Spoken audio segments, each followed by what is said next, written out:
ఓం శ్రీ సాయిరామ్. అందరికీ నమస్కారాలు. నా పేరు ఈ మాధవలత. శ్రీ సాయి సచ్చరిత్రను రచించిన శ్రీ గోవింద రఘునాథ దాబోల్కర్ గారిని శ్రీ సాయి అన్నాసాహెబ్ అని మరియు హేమాడ్ పంత్ అని పిలిచేవారు. హేమాద్రి పంత్ నామం నాకు రూపాంతరమే హేమాడ్ పంత్. హేమాద్రి పంత్ అనువారు ప్రధానామాత్యులుగా పనిచేసేవారు దేవగిరికి చెందిన యాదవంశ రాజుల వద్ద. వారు మహాపండితులు మరియు చతుర్వర్గ చింతామణి. వారు మోడీ భాషను మరియు ఒక నవీన గణిత విధానమును కనుగొన్నారు. హేమాద్రి పంత్ అంతటి మేధాశక్తి దాబోల్కర్ గారికి కూడాను కలదనియు, వారు శ్రీ సాయి సంస్థాన లెక్కలు చక్కగా చూడగలరనియు, సాయి సచ్చరిత్రను రచింపబోవారనియు వారిని హేమాడ్ పంత్ అని బిరుదు ప్రదానం చేశారు శ్రీ సాయి. 2వ అధ్యాయంకొస్తే గురువుగారి యొక్క ప్రాముఖ్యత, గురువే మార్గదర్శకులు అని తెలియచేయటమైంది సాయి చేత. Thank you. శ్రీ సాయి సచ్చరిత 2వ అధ్యాయము. గాన రూపములో శ్రీ సాయికి అర్పితము. సాయి సాయి వంటి యోగీశ్వరుని చరితను వ్రాయుటను సాహస కృత్యమని దాబోల్కర్ భయపడెను. సాయి శ్రీ సాయి సచ్చరిత. దాబోల్కర్ను బాబా దర్శనం చేయమనిరి దీక్షిత చాందోల్కర్లో. ఆ మధ్యలోనే జరిగినది దాబోల్కర్ స్నేహితుని కొమరుడు జబ్బు పడుట.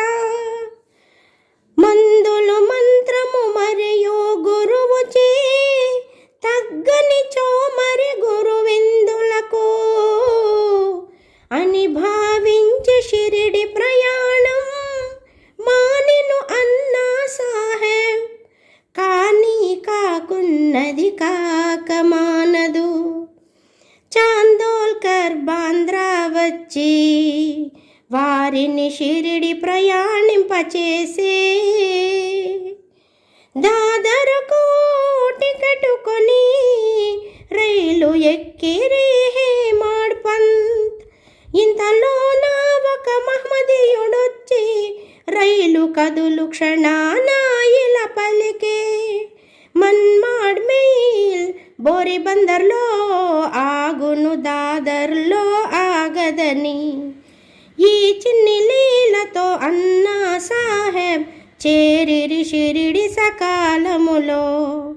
తాత్యా సాహెబ్ నూల్కర్ వారిని ధూళి దర్శనం చేయమనెను.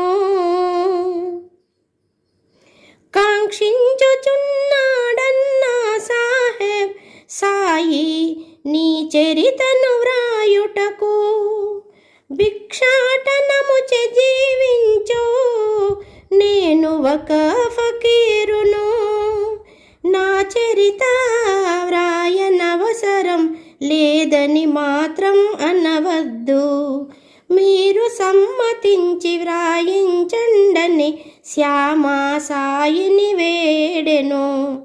హేమాడ్ పంత్ బిరుదు కారణము సచ్చరిత్రను రచింపబోవునని సాయి ప్రదానం చేసిరి.